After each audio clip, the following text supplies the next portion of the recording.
అందరికీ నమస్కారం. 2 రాష్ట్రాల్లో ఉన్నటువంటి తెలుగు ప్రజలకు, భారతదేశంలోనూ, యావత్ ప్రపంచంలోనూ ఉన్నటువంటి తెలుగు, మిగతా భాషలలోని అభిమానులకు, నా శ్రేయోభిలాషులకు, ఆత్మీయులకు, ప్రజాప్రతినిధులకు, 2 రాష్ట్రాల ముఖ్యమంత్రులకు, మీడియా ప్రతినిధులకు నా హృదయపూర్వక నమస్కారాలు. గత 4 రోజులుగా ఏవేమి జరుగుతున్నదని అందరికీ తెలుసు. ముఖ్యమంత్రులు కూడా తెలుసుంటుంది. ఎందుకంటే వాళ్ళు ఎన్నో సమస్యలతో తలమునకలై ఉంటారు. కానీ ఎవరో ఆయన పర్సనల్ సెక్రటరీస్ చెప్పుండొచ్చు. నా హృదయంలో ఉండే ఆవేదన ఏమిటంటే కుటుంబ సమస్యల్లో ఎవరైనా పర్మిషన్ లేకుండా ఇతరులు జోక్యం చేసుకోవచ్చా? మీరే ఆలోచించండి.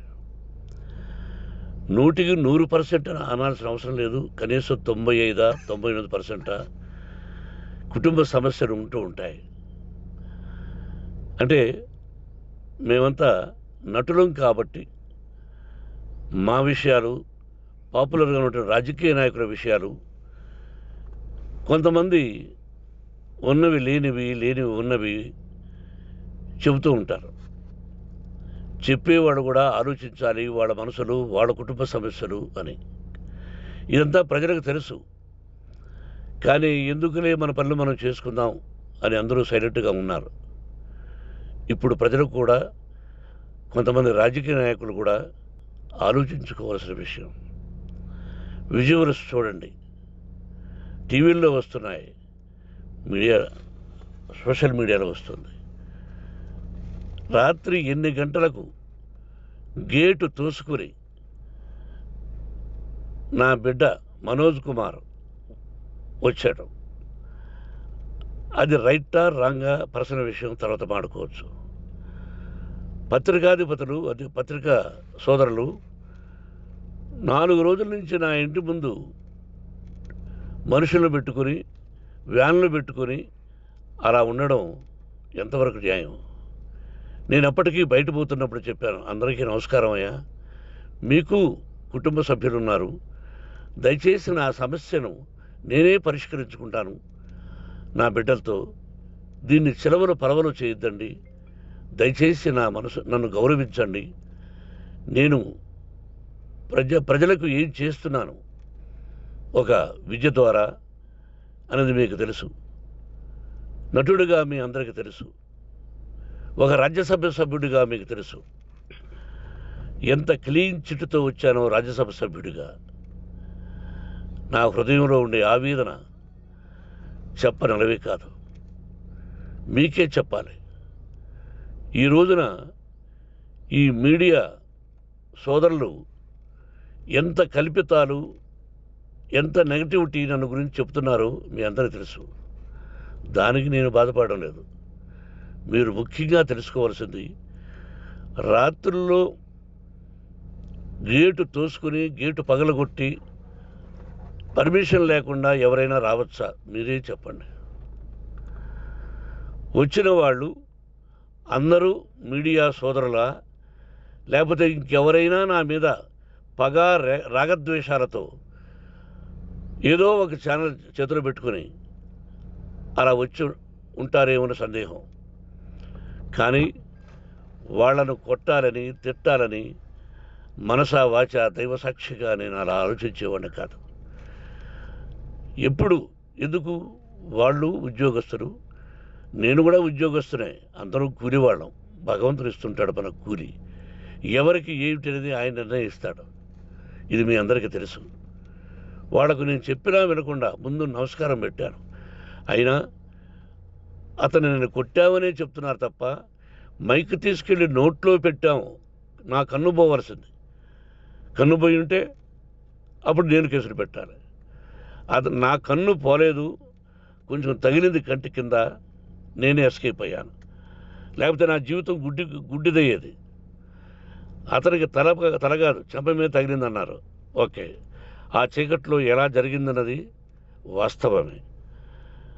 మైకు లాక్కోవడం, వాడు నన్ను కేకలేయడం, ఆ దీనిలో ఘర్షణ జరిగింది. నేను కొట్టిన దెబ్బ అతనికి తగిలింది అన్నారు. దానికి హృదయపూర్వకంగా బాధపడుతున్నా. అతను నాకు తమ్ముడే. ఒక తల్లి బిడ్డలం కాకపోయినా I love them, I like them. అటువంటిది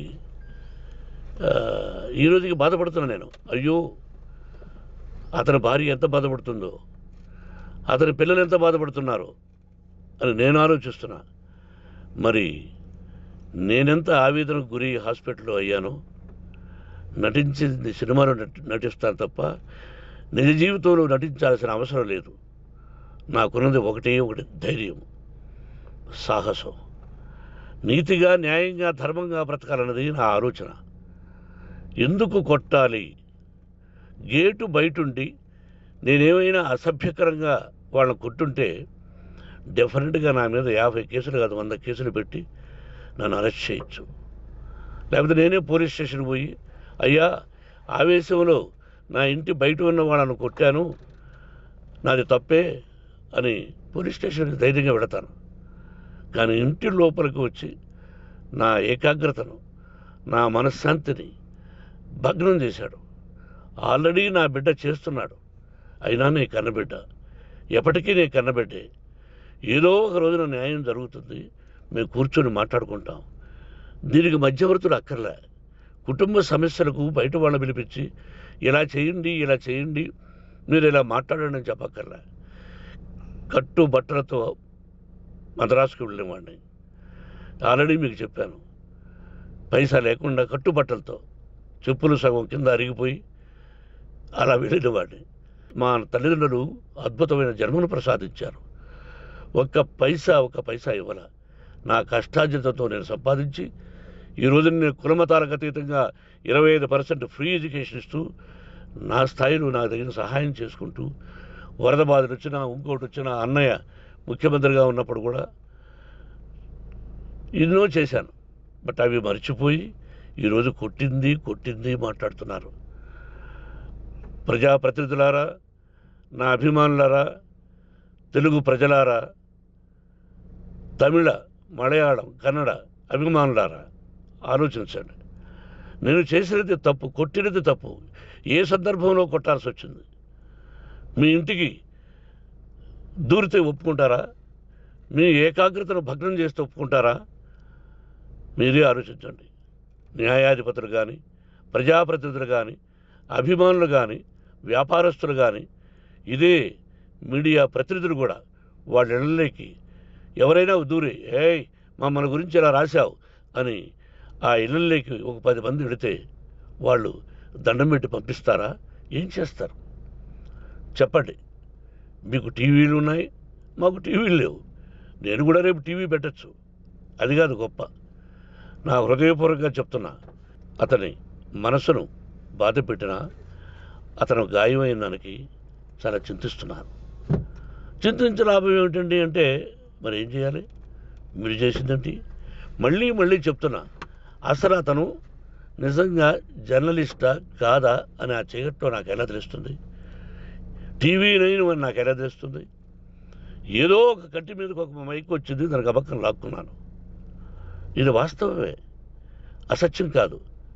అది టీవీ 9, ఆ టీవీ 9 మైక్నే లాక్కోవాలి. అది ఏంటండి? నేనేమన్నా మూర్ఖుడినా? వాళ్ళందరూ నాకు కావలసిన వాళ్ళే. ఈ రోజున ఆ రజనీకాంత్, అతను కూడా ఎన్నో ఫోన్లు నేను చాలా సందర్భాల్లో మాట్లాడున్నాను. ఇట్స్ లైక్ మై సన్నా, లేకపోతే బ్రదరా, అలా ఉంటాం. మరి ఈ విషయంలో మాత్రం మీరు అందరూ అంటే మీరు చేసినది తప్పు అని మీరు ఒక్కరు అనలేదే. కానీ జర్నలిస్టు సోదరులు, ఒక ఆడపడుచు, దాదాపు ఒక 5-6 మంది ఆడపడుచులు, ఒక 5-6 మంది సోదరులు, వాళ్ళందరూ మాట్లాడారు. కొట్టడం తప్పైనా ఏ సందర్భంలో కొట్టవలసి వచ్చింది, ఇవన్నీ క్లియర్గా మాట్లాడారు. ఆయన్ని మీరు చెప్పరు. కాబట్టి పైన భగవంతుడు చూస్తున్నాడు. పోలీస్ అంటే నాకు ఇష్టం. ప్రజలను కాపాడవలసిన బాధ్యత వాళ్ళది, రక్షణ కల్పించవలసింది. నా విద్యాలయానికి కూడా ఐపీఎస్లు ఐఏఎస్లు అయిన విద్యార్థులు ఉన్నారు. వాళ్ళకు న్యాయం ధర్మం నేర్పించి పంపించాను నా ఇన్స్టిట్యూషన్లో. But they are perfect. కొంతమంది ఐపీఎస్లు ఐఏఎస్లు డీసీపీలు ఇలా చాలామంది ఉన్నారు. బట్ ఎక్కడెక్కడో పనిచేస్తున్నారు. వాడు నా బిడ్డలు, మరి వాళ్ళు కూడా పోలీసు ఉద్యోగస్తులే కదా, న్యాయంగా ఉన్నారు కదా.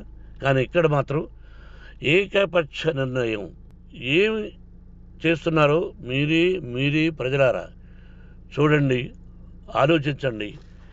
నేను న్యాయమా అన్యాయమా, నేను చేసింది న్యాయమా అన్యాయమా, మీరే ఆలోచించండి. నా ఇంటికి తలుపులు బద్దలు కొట్టి రావడం న్యాయమా, మీరే చెప్పండి.